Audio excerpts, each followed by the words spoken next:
Oklahoma's quarterback university. I don't got to tell you that. Yeah, I mean, ESPN said it. We'll tell you why it's right here on today's episode of Locked On Sooners. You are Locked On Sooners, your daily podcast on the Oklahoma Sooners, part of the Locked On Podcast Network, your team every day.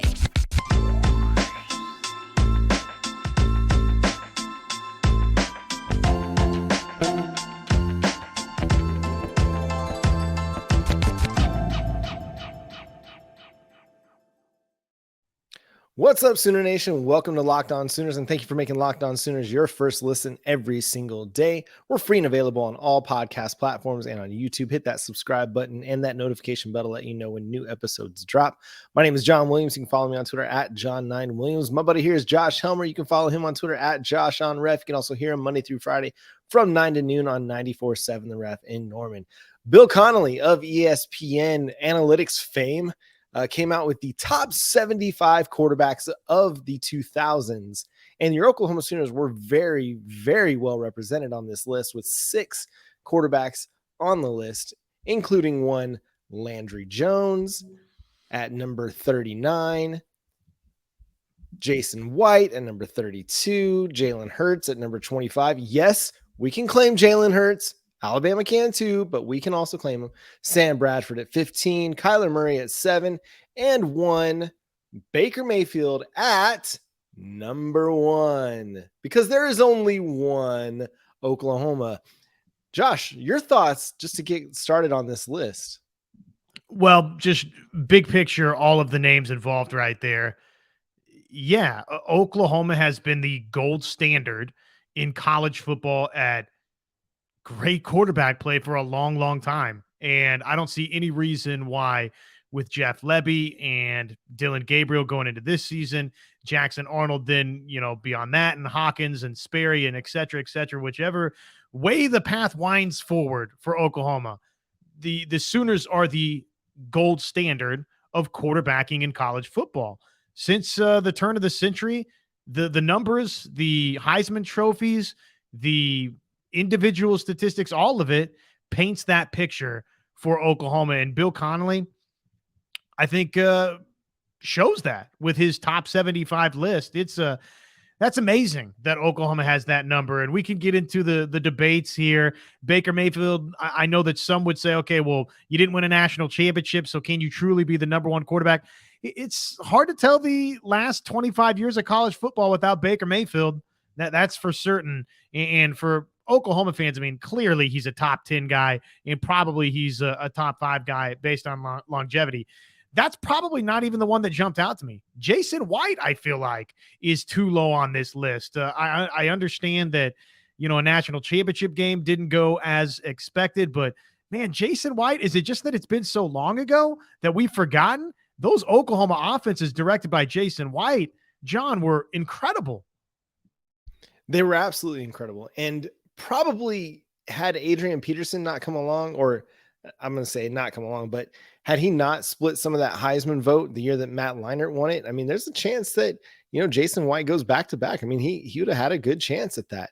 Now, some might say Adrian Peterson might have deserved the Heisman that year because he was absolutely phenomenal in his true freshman season. But yeah, Jason White was absolutely incredible. I mean, he took an offense that was really, really, really good under with Josh Heupel. And then there was the Nate Hibble years, and then he took over and kind of like took it to another level in what they did in 2003 and 2004. I mean, I looked at the numbers, like 40 touchdowns, 40 passing touchdowns. This is in 2003. Like, we're not even to like the modern era of passing football that we've seen over the last 10, 15 years. I mean, this is still very much in we're trying to have balance.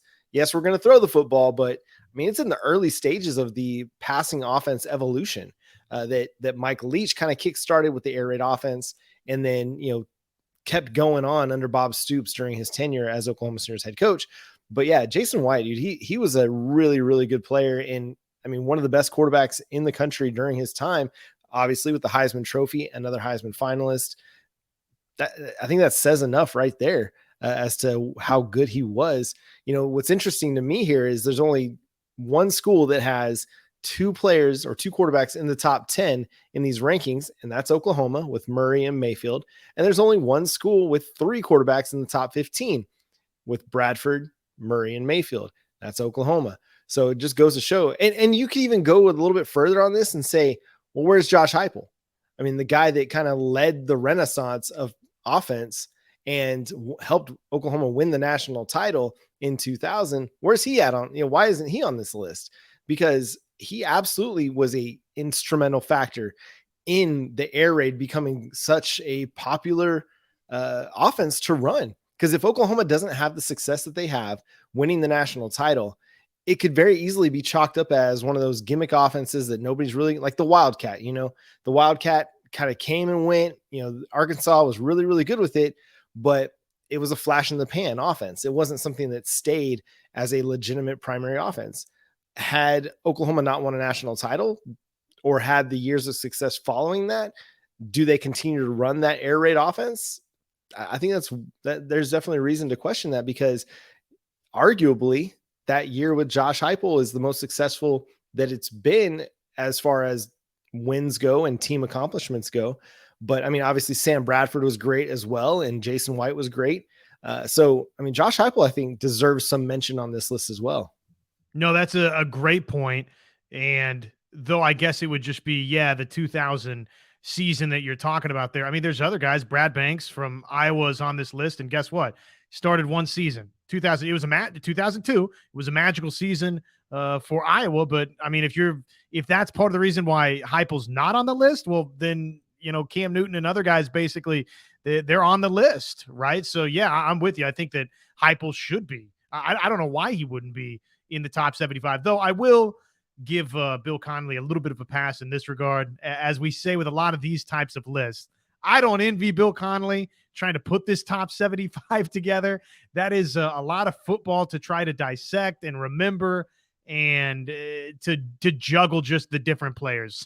Some fan base, a lot of fan bases are going to come away from this thing unhappy. And ultimately for Oklahoma, it's a good representation, though I would say Heupel's an omission and an obvious omission. It's a nice representation of who Oklahoma has been for the last quarter century, which again is arguably definitely the top quarterbacking program, but top skills program, just top offensive program in college football, because you can't have those types of numbers with quarterbacks, John. You can't win Heisman trophies and do all the things that Oklahoma's done with these quarterbacks we're talking about if the collective sum of parts aren't great too. And Oklahoma's had all of that. And you could probably say that they've had like very few moments in the last 23 years or 22 seasons where the quarterback play was not good. Like it was just above average. You know what I mean? That's pretty good. Like I can think of maybe 3 seasons, 4 seasons in which the quarterback play was above average to good, as opposed to good to great, which is the guys that are on this list. And I think that speaks volumes in and of itself, in that you have less than a handful of seasons in which you're thinking, oh man, our quarterback situation is kind of a question mark. No, you go the stretch that they've had and you feel really good about their quarterback play. And as you mentioned earlier, it's going to continue on, after Dillon Gabriel goes off, like the quarterbacks that they've got lined up to follow in Dillon Gabriel's footsteps, like are going to be really, really, really good. Now, Gabriel's not a player that would probably show up on one of these top 75 lists unless he goes and has this magical run in 2023. But I mean, the guys coming after him definitely have talent and are going to have the offensive opportunity to put themselves in some of these, rare air conversations that Oklahoma quarterbacks of the past have had. Yeah, it's just fun to think about the history of Oklahoma football, and then to think about what the future of Oklahoma football is going to be here with the here and now with Dillon Gabriel, and then going forward into the SEC with Jackson Arnold and beyond. It just feels like Oklahoma's a program that has established itself. This list proves it as, if not number one, then right there in the mix as where you want to go play quarterback in college football. So thinking about the stardom that we've enjoyed and man, just even Kyler Murray and Baker Mayfield alone in recent memory and back-to-back seasons. I mean, what a special time that was to be an Oklahoma fan, to watch those two guys do what they did, win Heismans, be number one overall picks, and then, to take us to where we're at today. Oklahoma fans, we are very, very blessed. Josh, was there a quarterback of the since the year 2000 that wasn't an Oklahoma quarterback that you just loved to watch, that was out there, that was one of your favorite players to watch? I think probably didn't appreciate Lamar Jackson as much as maybe I should have in college. Cam Newton, no doubt. I mean, Cam Newton was what he did standing alone in one season at Auburn was remarkable. So he would be somebody that comes to mind. Honestly, just college football players. This would be, we're jumping into the June, July, August. Well, probably not in August. August, we're full steam ahead on the season, but this is very June, July. But like individual player that definitely stands out wouldn't be a quarterback. It would be Reggie Bush. Yeah, he was a phenomenal player to watch. The quarterback that comes to my mind is Michael Vick. So my grandfather, he's a Virginia Tech alum, back when they were still calling it Virginia Polytechnic Institute, VPI, graduated with an engineering degree, was part of the Corps of Cadets, all that. And before ever becoming an Oklahoma fan, like I would watch Virginia Tech games with my grandpa and the Hokies. So Michael Vick, man, when Michael Vick was off and running, there was nobody that was more fun to watch, I think, than what Michael Vick could do. And then also just Beamer ball in general was just a lot of fun with the special teams prowess that they had. And I mean, I know this is not Locked On Hokies, but we're going to, give a little love to Mike Vick there in the tenure he had down there with Frank Beamer. Frank Beamer, Shane Beamer, we're, 6 degrees of Kevin Bacon it here over at Locked On Sooners. So, but coming up next, Josh, we're going to talk a little bit of baseball here a little bit later, but we're also going to talk about, and I forgot what we were going to talk about, Josh. But first, let me talk to you about Birddogs, and then maybe it'll come back to me. Birddogs, the most comfortable shorts, clothing that you'll find if you're looking for something to wear out on the golf course, because it is getting into the June, July months, and you're going to want to be out there hitting your 18. You're going to want to be out there in the heat. And you know what? 7 a.m. tee time, that ain't no bad. That's not a problem. But you get to that 10, 10:30, 11 o'clock, you're on like the 13 or the 14th hole, the humidity starts to rise. It starts to get hot. Birddogs, that will be the short of choice for you as you're trying to keep cool on the course. Go to birddogs.com, use promo code LOCKEDONCollege or birddogs.com/LockedOnCollege, and you can find fantastic clothing, fantastic athletic wear for you, for all your summer needs, for all your everyday need. Comfortable, cool, fantastic. They look great as well. Check them out. Use our promo code LockedOnCollege. You'll get a free tumbler. And this is a fantastic tumbler. I said I was going to bring it. I forgot it's in the dishwasher. Been using it because it's so good. Go check it out. Locked On College at birddogs.com.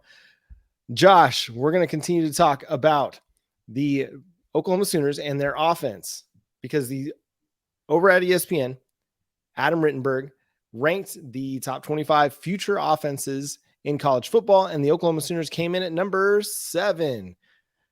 Coincidentally enough, that's how many national championships Oklahoma has won. But as we just talked about, there's a lot of promise and there's a lot of potential with the Oklahoma Sooners offense, not just in 2023, but in years to come.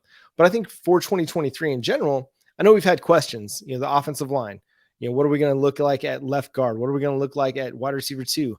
But all in all, I mean, you really kind of dig deep in it. There's no reason why this offense can't still be really, really good in 2023. Will boil down to, I think in large part, how does the offensive line come together? Do Walter Rouse and Tyler Guyton, do they emerge as similar players in terms of being, first, second day guys in the NFL draft, like a Wanye Morris, like an Anton Harrison before them? If that happens, and then some of what you've done via the transfer portal can help you a little bit on the interior of the offensive line, and in-house guys, John, take that big step forward. Somebody like a Savion Byrd, I think, really showed some tenacity, some physicality in the bowl game. There's probably some learning and some just general growing to do for Savion Byrd. But I mean, that looked like somebody to me, John, that, great offseason here into fall camp is somebody that, yes, this season could start for Oklahoma and be a legitimate difference maker for OU. So interior offensive line probably is where the biggest questions are for OU. I know that skill position, wide receivers, folks are going to point there. And obviously we need to see the production. We need to see all of that coalesce and come together. But, age old take here, stop me if you've heard it before, but I'm going to believe that Oklahoma will have guys that can go catch and run after the catch with the football until I see that Oklahoma doesn't have said guys. You got a nice number one, I think, in Jalil Farouk. Let's see how the rest of it all comes together. But to me, the big question is up front offensively. And look, future ranking like this from ESPN isn't even just about 2023, John. They're looking at Jackson Arnold. They're looking at what's signed in this 2023 class for Oklahoma. They're projecting what Lebby and everybody on the offensive staff is going to reel in 2024's signing class when it's all said and done.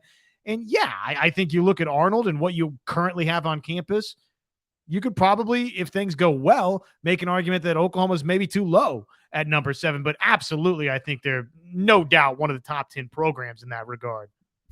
And the more I think about, Javonte Barnes and Gavin Sawchuk, the more excited I get about him. I know we've talked about him a couple times this week, but I really do think that's going to provide a great 1-2 punch for the Sooners. Javonte Barnes he showed that he's really, really good as a true freshman. His first year in college football, he was really good.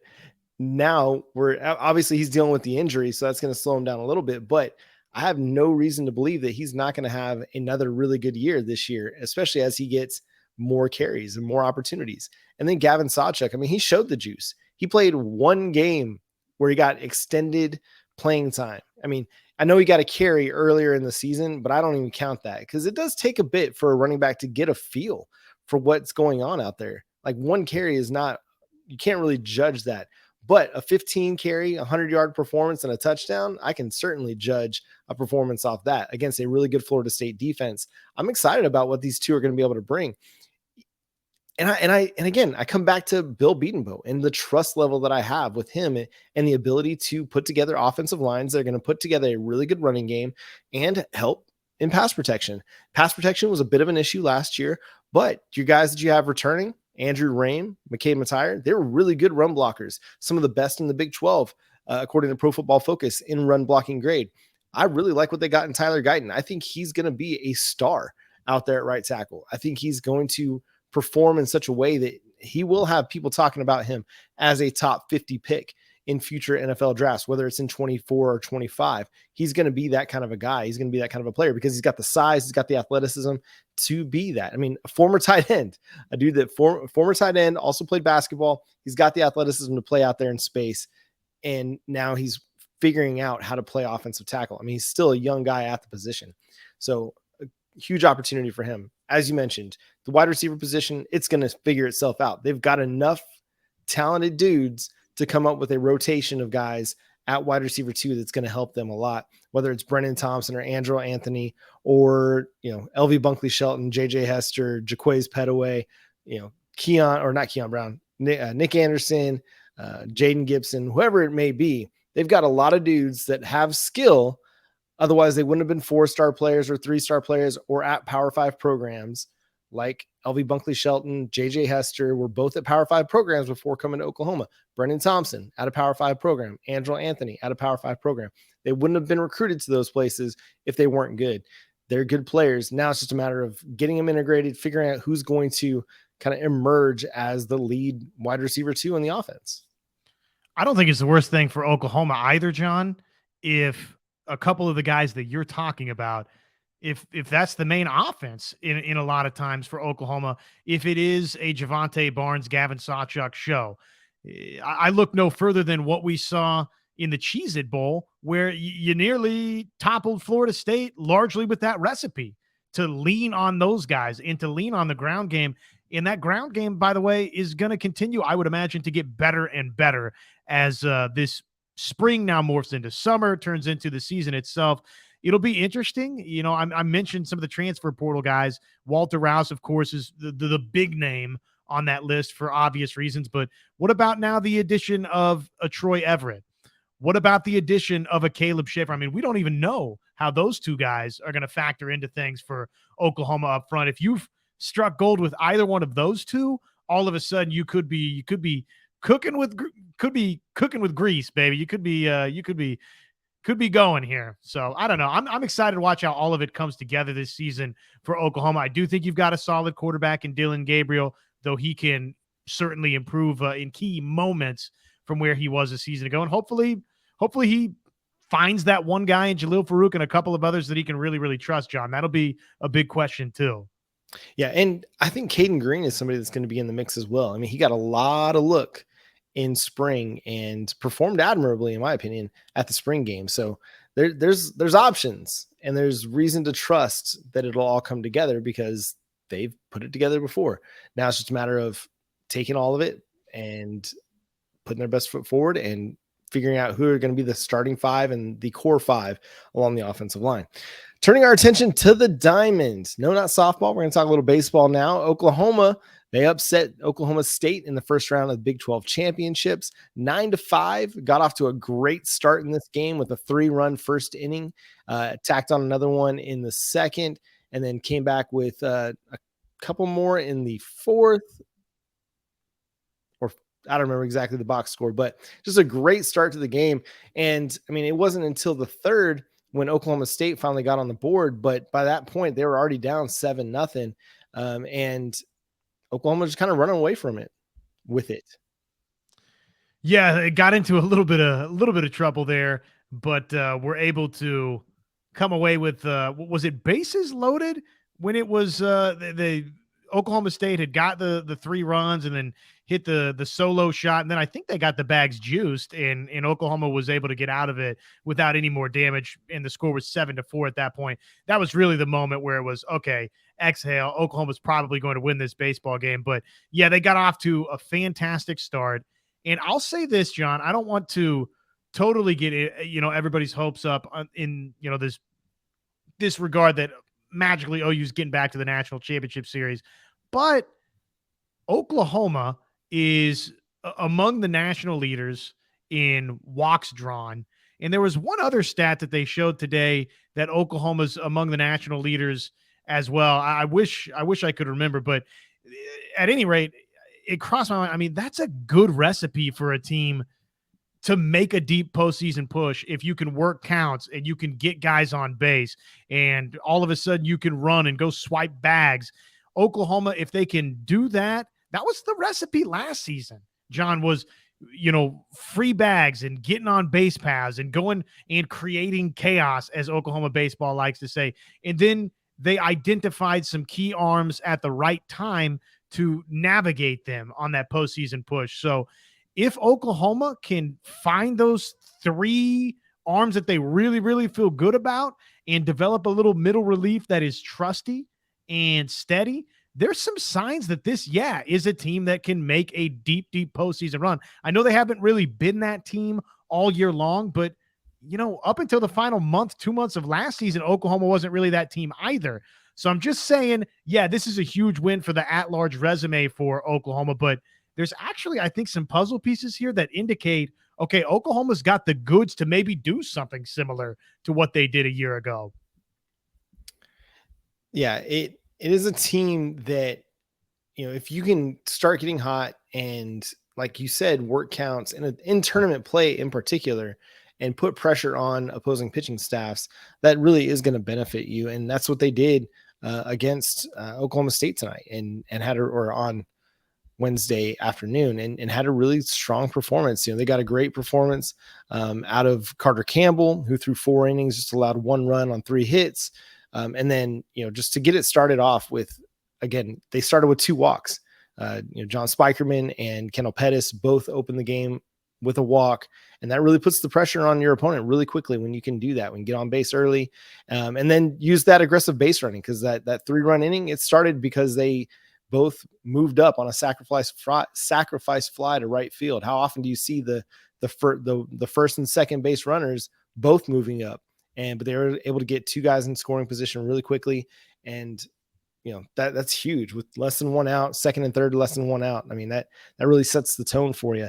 Now we're just waiting to see who they're going to play. I'm looking for the result between West Virginia and Texas Tech, but I'm not seeing it anywhere because the Big 12 has not updated their scores. But it looks like Texas Tech is up 6-1 on West Virginia in the 6th. Elsewhere in Big 12 championship, TCU beat Kansas State 16-3 to move on. Kansas beat Texas 6-3, the number 1 seed in the tournament. So that's huge. That's going to be really, really fascinating to see if Texas can bounce back from the loss and advance through the double elimination bracket. And then, Oklahoma beats Oklahoma State. And then now Texas Tech is up 6-1 as we're recording late on Wednesday night. Josh, any other thoughts on anything Oklahoma related? We're going to have Clemson, Oklahoma, and the Super Regionals starting on Friday. I mean, this is a great weekend for Diamond Sports. Yeah, see if I can't track down Plank for us for an afternoon taping of some sort tomorrow or evening. So we'll see. He might be too busy, and Super Regional's close. So I don't know on that. No promises, but it'd be nice to get 10 nice minutes with Plank on the Super Regional. We'll see if we can make that happen. The statistics that I was thinking of, so 18th nationally, 3rd in the Big 12, with its 314 walks, which I can't believe there's a couple in the Big 12 that rank above that, but that's a great recipe. 18th nationally in walks, 25th nationally with stolen bases, 104 stolen bases for Oklahoma. They've been hit by pitch 63 times. So that they didn't mention the ranking of that nationally, so it must not be right toward the tippity top. But the Sooners also rank 10th nationally. This is the other one I was trying to think of, John, with their 34 sack flies. So what does that tell us? It tells us that Oklahoma knows how to get on base and manufacture runs.